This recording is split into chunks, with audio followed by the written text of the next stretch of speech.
Assalamualaikum warahmatullahi wabarakatuh. Pada kesempatan kali ini, kelompok kami akan mempresentasikan hasil penelitian yang berjudul kurangnya sosialisasi teknologi peringatan dini banjir di lingkungan pemukiman Bojong Soang. Penelitian ini membahas bagaimana minimnya penyebaran informasi mengenai sistem peringatan dini banjir pada masyarakat, khususnya mahasiswa pendatang di wilayah Bojong Soang, Sukabirus. Baik di slide latar belakang ini, Bojong Soang merupakan wilayah yang berada di dataran rendah dan dilalui oleh Sungai Citarum sehingga sangat rentan mengalami banjir, terutama saat musim hujan. Selain itu, kawasan Sukabirus merupakan daerah dengan banyak kos-kosan mahasiswa. Mahasiswa pendatang menjadi kelompok yang cukup rentan karena belum memahami kondisi lingkungan di sekitar. Padahal teknologi peringatan dini banjir sebenarnya sudah ada melalui BPPD. Namun, informasi mengenai teknologi tersebut belum tersosialisasi secara merata kepada warga maupun mahasiswa pendatang. Oke, selanjutnya yaitu masalah utama. Nah, masalah utama dari banjir ini tuh bukan lagi pertanyaan, apa banjir ini akan terjadi, tapi yang jadi pertanyaan yaitu kapan banjir ini terjadi. Nah, mahasiswa pendatang ini tuh umumnya tidak memperoleh sama sekali edukasi mengenai daerah rawan banjir yang ada di Sukabirus maupun langkah mitigasi yang harus mereka lakukan. Karena apa? Informasi-informasi banjir kayak gini, mahasiswa tuh banyak memperoleh melalui grup WhatsApp dan juga media sosial. Selain itu juga belum tersedia sirine, peringatan, pelatihan kesiapsiagaan maupun pelatihan jalur evakuasi resmi yang dapat diakses oleh masyarakat. Nah, selanjutnya lagi yaitu metode penelitian, di mana dalam metode penelitian ini kami menggunakan metode wawancara atau bisa disebut in-depth interview yang telah kami lakukan ke berbagai masyarakat atau mahasiswa yang tinggal di Sukabirus. Kami melakukannya secara luring dengan dua mahasiswa yang telah kami wawancarai. Kenapa sih kami memilih metode penelitian ini? Karena apa? Karena metode penelitian ini tuh menjadi salah satu jawaban yang secara pengalaman perspektif dari orang-orang eh, yang telah yang telah yang telah mereka alami secara langsung terhadap banjir dari Sukabirus ini.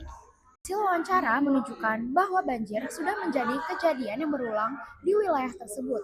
Seluruh responden mengaku pernah mengalami banjir beberapa kali, termasuk banjir besar yang terjadi pada awal tahun 2026 saat bulan Ramadan. Selain itu, masyarakat masih sangat bergantung pada sumber informasi-informasi seperti grup WhatsApp, media sosial, dan juga pengamatan cuaca secara mandiri untuk mengetahui potensi banjir. Kami juga menemukan bahwa hampir tidak ada sistem peringatan resmi yang terstruktur.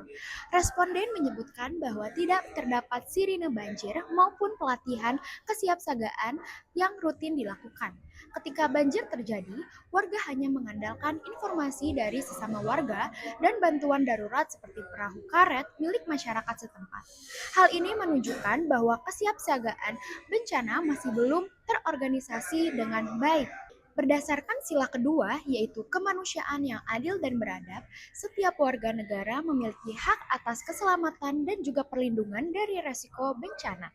Kurangnya sosialisasi teknologi peringatan dini kepada mahasiswa pendatang menyebabkan adanya ketidakmerataan akses informasi keselamatan. Oleh karena itu, kondisi ini belum sepenuhnya mencerminkan nilai kemanusiaan yang adil dan beradab. Oke, next di sini ada kesimpulan. Jadi berdasarkan hasil penelitian yang telah dilakukan, dapat disimpulkan bahwa yang pertama, wilayah Bojong Soang dan Sukabirus merupakan kawasan yang sangat rentan terhadap banjir. Yang kedua, sosialisasi mengenai sistem keperingatan dini banjir masih sangat minim. Ketiga, belum tersedia sistem yang terstruktur seperti sirine, pelatihan kebencanaan, maupun kanal informasi resmi yang mudah diakses oleh masyarakat. Yang keempat, masyarakat masih bergantung pada grup WhatsApp dan pengamatan cuaca secara mandiri. Yang terakhir, kondisi ini belum mencerminkan nilai-nilai Pancasila, khususnya sila kedua, keempat, dan kelima. Halo Kak, mau nanya dong. Jadi seberapa penting sih kesiapsiagaan bencana banjir di lingkungan ini tuh? Sangat penting ya untuk di masyarakat di lingkungan ini, apalagi di sekitar kampus ini. Untuk kesiapsiagaan itu bisa dapat mengurangi banjir untuk masyarakat dan aktivitas sehari-hari mungkin, karena kemarin juga kan sempat banjir. Jadi aktivitas masyarakat maupun anak sekolah, anak kuliahan, yang kantoran dan ya macam-macam lah pokoknya. Nah itu tuh kena macet. Terus jalan yang kemarin kan ditutup ya di sini. Terus kan dialihin lagi diputerin kemana. Saya juga kurang tahu informasinya. Jadi sangat terganggu untuk di lingkungan kami. Seperti itu aja. Oke, baik Kak, terima kasih. Oh, Kak, saya mau nanya nih, kan kakaknya ini masyarakat sekitar sini ya. Nah, bagaimana sih jadinya dampak banjir terhadap aktivitas sehari-hari masyarakat di sini? Sangat terganggu ya sebenarnya kalau saat banjir tuh kita sebagai mahasiswa aktivitas buat misalnya berangkat ke kampus tuh sangat terganggu atau Terhambat ya jadinya. terhambat ataupun orang-orang yang mau berangkat kerja pun jadi terhambat. Terus mungkin beberapa rumah yang terkena dampak mengalami kerugian lah. Baik-baik. Itu yang kakak rasakan ya. Baik, terima kasih. Yang terakhir ada rekomendasi. Jadi kami memberikan beberapa rekomendasi.